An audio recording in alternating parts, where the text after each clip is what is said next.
Hi, my name is Noah Simcox, and I'm going to be giving a persuasive speech, and my audience is my mom and my sister. Hi. Hi.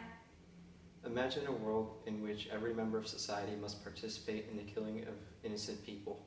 Well, guess what? You already live in that world, because in the United States, we have the death penalty, and we don't always convict the right people. So we sometimes end up giving the death penalty to people who don't deserve it. So that's why I'm proposing that we abolish the death penalty in this country. So why is this a serious problem? Well, in Joe Messerly's article, Should the Death Penalty Be Banned as a Form of Punishment, on balancedpolitics.org, he has a few reasons. So there's one, it is barbaric and it violates the cruel and unusual punishment clause of the Constitution. So the ACLU pamphlet against the death penalty gives a few examples as to how it can be the death penalty can be very barbaric. So there are many different forms of the death penalty, and some of these are legal in some states in the United States, such as hanging, electrocution, and the most common one is lethal injection. And you may think that that form of the death penalty is painless or humane, but it may not be, because there's no way to know whether the person being executed can feel pain. So it's possible that they may be going through extreme pain, and sometimes it takes quite a few minutes for them to die. So it's not always very humane. So another reason it's a serious problem is that it sends the wrong message. Why kill people who kill people to show killing is wrong? Another reason that I've already mentioned is that innocent people might be put to death. And finally, one minor reason is that the death penalty costs more than keeping someone in prison for life. So here's how this problem impacts your life. Your tax dollars go towards these executions.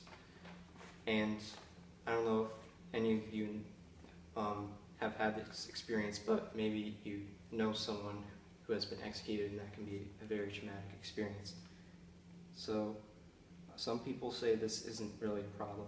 So there's a few arguments in favor of keeping the death penalty. And a website, the BBC website, has an article on some arguments in favor of the death penalty. So one of those is that the death penalty deters criminals from committing their crime again. So they think that the death penalty is a good motivation for them not to do it. Well, actually, there's no evidence to suggest that it actually deters crime. Some of those executed may not have been capable of being deterred because of mental illness or defect. Some capital crimes are committed in such an emotional state that the perpetrator did not think about the possible consequences, and no one really knows whether the death penalty deters more than life imprisonment. So another argument is that it prevents the criminal from, so if they've been arrested and they have the death penalty, that prevents them from, let's say they're convicted of murder, that prevents them from killing more people. Well, you can do the exact same thing, but with life in prison, so that's not really much of an argument. And Joe Messerly talks about an argument that, well, it's justice must be served, so they deserve it. Well, you can have justice without the death penalty. You can have life in prison. I think that's a good enough penalty. And Messerly also has the argument, DNA testing and other methods of modern crime science can now effectively eliminate almost all uncertainty as to a person's guilt or innocence. Well, you may think that, but that's not really true. So according to the ACLU, since 1973, over 156 people have been released from death rows for innocence. So those are only the people who were released. Imagine how many people were executed and we don't even know that they're innocent. So here's the solution to this problem. I've already mentioned it, but just abolish the death penalty and replace it with life in prison without the possibility of parole. So you may think, well, that's not going to work. Well, there's like every modernized country, and like most of the countries in Europe have already abolished the death penalty, as well as many states in the United States. And the ACLU lists an example of how it actually works, because it doesn't contribute to the crime rate at all. In fact, the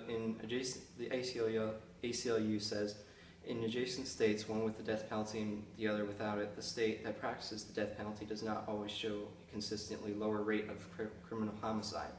So it shows an example of Wisconsin and Iowa, which do not have the death penalty.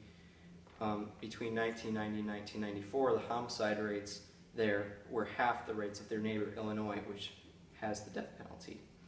And one more fact, between 2000 and 2010, the murder rate in states with capital punishment was 25 to 46% higher than states without the death penalty. So it's not really true that it really deters crime.